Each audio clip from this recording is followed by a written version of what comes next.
everyone, family, friends, teachers, administrators, mom and dad, wherever you are, and of course, my dear fellow graduates. So first off, I'd like to start this speech by adding a little disclaimer. I want to be real here for a moment and say that I'm extremely nervous right now, and I've never taken speech and debate, so I kind of have no idea what I'm doing.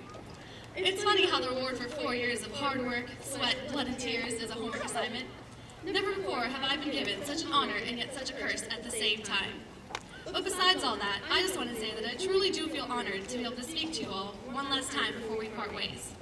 It's so weird to think that this is the last time we're all going to be together like this, our whole entire class, which has honestly been one of the most unique classes here at Woodcreek High School. Ever since we showed up here at Woodcreek, we have been different. We have tons of passion, whether it be for learning, community service, or our own unique interests. We know how to be academic, and we also know how to have fun.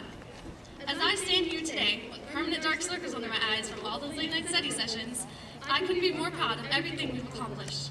I mean, just take a look around, and you'll see that the most talented people are among us. We have amazing singers like Katie Martini, gifted actors like Mitchell Mack, as well as some sneaky rappers like Lucas Altamari. I'll admit that I was more than just a little bummed out they didn't include me in a song, but I'm slowly getting over it. Kinda. And even more than this, there are so many of you out there that I couldn't possibly mention because of time, but who are still just as amazing. I also feel like I couldn't talk about all we've accomplished without mentioning adversity. Sure, the future stands open as a wide gate, a threshold waiting to be crossed. But for many of us, even getting to here to where we are today has been a tremendous struggle. And now I want to call attention to a person who has been through perhaps the greatest struggle of us all.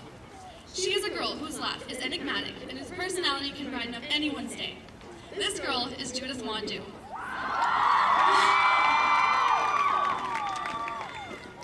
You may not see it through her happy exterior, but this girl has been through hell and back. She lost both her parents when she was 12 months old. 12 months! I'm sure most of you can all look back and point out to where your parents are, smiling and proud of you. My friend Judith can't do that. But did she ever let that stop her? Heck no. Instead of letting her past restrict her and put her down, she overcame it and is now going to one of the most prestigious colleges in the country. We are all so proud of you, Judith.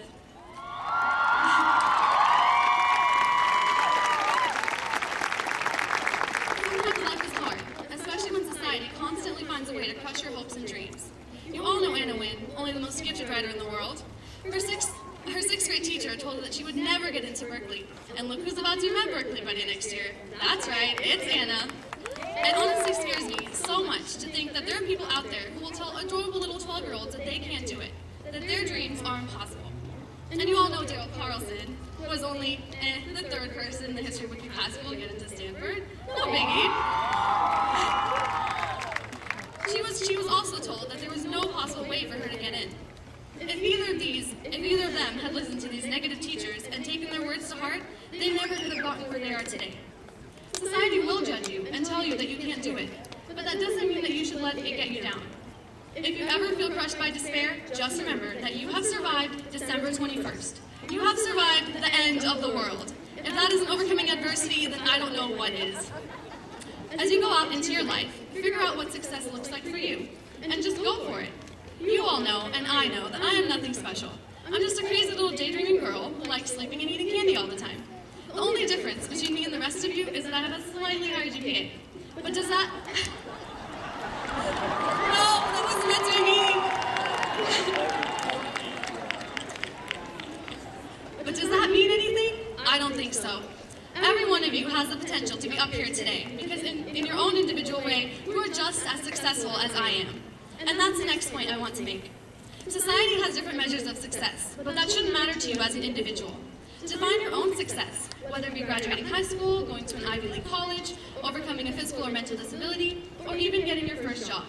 In our very class, we have people who are going to be the first in their family to graduate high school. We have people, think about that for a second. To be the first in your family to achieve something as momentous as this. And not just that, we also have many special needs children, or should I say adults, that are graduating on the very same stage as the rest of us. Life is probably 10 times harder for them, but they didn't let their disabilities define who they are, and honestly, they shouldn't. It's people like Justin Friedrich and Dawn who help us see that we can always overcome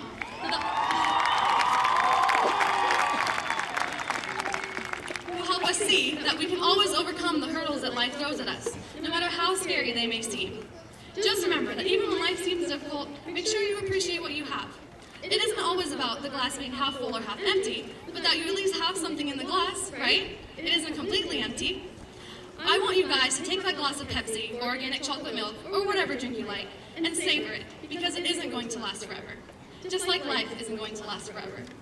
Spend your life doing what makes you happy, and don't listen to those who doubt you, because they don't matter. They honestly don't. But do you know what does matter? I'll tell you using a quote. These past 4 years, I've had this quote hanging in my bedroom. Here's what it says. Confidence. Believe in yourself, and you'll always be on solid ground, no matter where you are. I've looked at this phrase every morning the past 4 years, and every night when I'd be up till 4 a.m. working on AP homework. It has inspired me and encouraged me to never lose hope and to shoot for the stars. And with that, I just want to say thank you all for being a part of my life the past 12 years. I love and appreciate every single one of you, and I know that in 10 years, when we have our high school reunion, I'm not going to see a crowd of just boring old doctors and lawyers. I'm going to see a bunch of people who are happy and content with their lives. And now I'd like to end this speech with a quote from my favorite children's book author, Dr. Seuss. Don't cry because it's over. Smile because it happened. Thank you.